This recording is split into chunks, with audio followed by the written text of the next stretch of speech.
It was a Tuesday afternoon, one of those super boring ones. I was just scrolling endlessly on my laptop, looking for something, anything to spark my interest. That's when I found it. It was this new AI tool, hidden away in some tech forum. The post said it could clone your voice and then you could it, like a movie director. You could tell it to whisper, or shout, or sound sarcastic. I felt this little jolt of excitement. It sounded fake, but also, what if it wasn't? I had to try it. The idea of making my own voice say anything I wanted in any tone I could imagine was just too fascinating to ignore. It felt like stumbling upon a secret key to a new digital world. So I followed the link and signed up. The process was surprisingly simple. I just had to read a few sentences into my microphone so the AI could, learn my voice. It felt a little weird talking to my computer like that. But my curiosity was way stronger than my awkwardness. I read the lines trying to sound as neutral as possible. I imagined the AI was like this little digital blob, listening and absorbing my sound waves. After a few minutes, a notification popped up. Your voice clone is ready. My heart literally did a little flip. It was time to play. This was my new digital toy, and I couldn't wait to see what it was capable of doing. The interface was just a simple text box. You type what you want the voice to say, but the magic was in the brackets. You could type something like, my fingers hovered over the keyboard, my mind racing with possibilities. What should I make myself say first? I decided to start with something basic. I typed, hello, this is a test, but then I added. I clicked the generate button and held my breath. A few seconds later, a play button appeared. The anticipation was actually killing me. It felt like opening a present on Christmas morning, but like a really weird, futuristic Christmas. I clicked play, and my own voice filled my headphones. It was me, but not me. It said, hello, this is a test, and it sounded how I'd imagined. There was this slight waver, a hint of hesitation mixed with an undertone of excitement. I gasped. It was so real. The intonation, the pacing, the subtle emotion. It was all there. It wasn't just a robot reading my words. It was a performance. I played it again and again, just amazed. How could a machine understand what nervous but curious sounded like in my specific voice? It was the coolest, most mind-bending thing I had ever experienced. I knew right then that my boring Tuesday was officially over. After the initial shock wore off, my mind immediately went to spooky stories. I've always loved a good ghost story, and now I had the power to direct my own. I decided to create a little audio scene. I started writing a script, something simple about someone exploring a creepy, abandoned house. I wrote the line, "Is anyone there?" Then I added the direction. I wanted to see if the AI could really capture that feeling of pure fear. I also remembered you could add sound effects, so I typed in another line right after. This was getting so much more interesting. I hit generate, my fingers tapping impatiently on my desk. When the audio was ready, I put my headphones on and turned the volume up. The result was insane. My own voice, trembling with a fear I wasn't actually feeling, whispered, "Is anyone there?" The sound was so fragile and breathless, it honestly gave me chills. And then, a moment later, came the creak. It wasn't some generic stock sound effect. It was a deep wooden groan that sounded eerily realistic, like it was happening in the room right behind me. It was so effective. My own creation was making my heart beat faster. The power to build an entire atmosphere with just a few lines of text was absolutely wild. Feeling bolder, I decided to add another character. A ghost, obviously. I needed a different voice for this, so I described it in the prompt. I wrote the ghost's line, "You shouldn't have come here."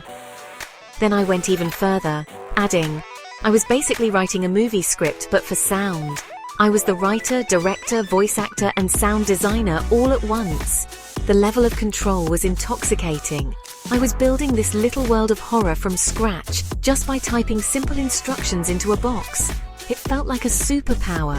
I generated the full scene, my terrified whisper, the creak, and then the ghost's warning. Listening to it all together was a whole other level of spooky. The contrast between my high, fearful voice and the deep, raspy ghost voice was perfect. The background ambience of the wind and chains tied it all together, creating a complete immersive experience. It sounded like a clip from a professional audiobook or a horror podcast. And I made it in 5 minutes. I was so surprised at how good it was, but also a little scared. The realism was so intense. It felt like I had summoned a little piece of a nightmare into my headphones. As I kept experimenting, I started to notice the little quirks. The technology was amazing, but it wasn't perfect. Sometimes the AI would get a little confused.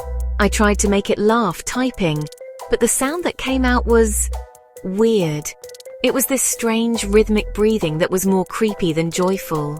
It was like the AI knew the mechanics of a laugh, the sharp inhales and exhales, but it couldn't grasp the actual emotion of happiness behind it. It was a perfect example of the uncanny valley where something is so close to being real that its small imperfections become incredibly unsettling. Other times the pacing would be all wrong. I'd write a long, thoughtful sentence and direct it to be spoken slowly, but the AI would just rush through it. It was like it got too excited and couldn't wait to get to the end of the sentence.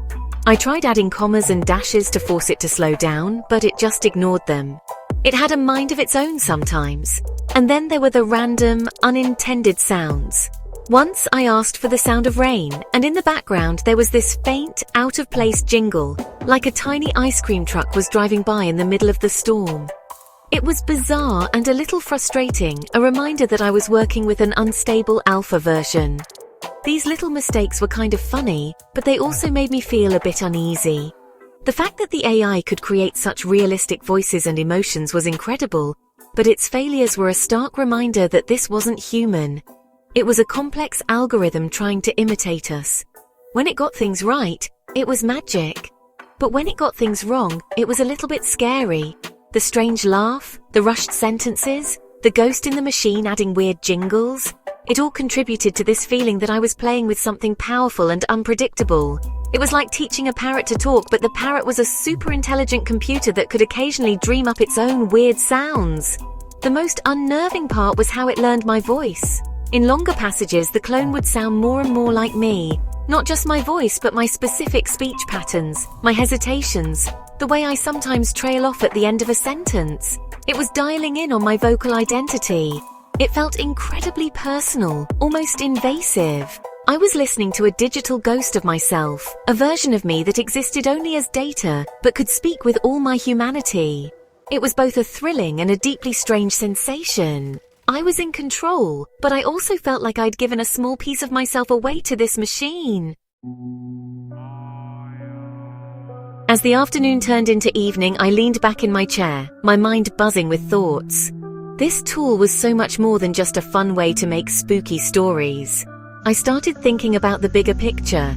Imagine audiobooks where every character has a unique, expressive voice, and the sound effects make you feel like you're right there in the story. It could completely change the way we experience literature, or think about video games. Instead of repetitive lines from non-playable characters, you could have real, dynamic conversations with them. They could react to you with genuine-sounding emotion, making virtual worlds feel truly alive. The creative possibilities feel endless. You could direct an entire radio play, complete with a full cast, sound effects and background music, all without leaving your desk.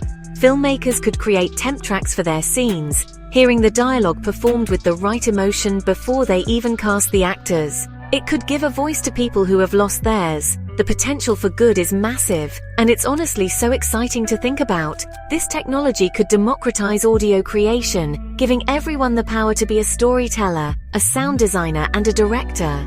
The future of entertainment is going to be so different. But then my mind goes to the other side of it. With a tool this powerful and this realistic, there's always a risk. It would be so easy to create fake audio clips of people saying things they never said.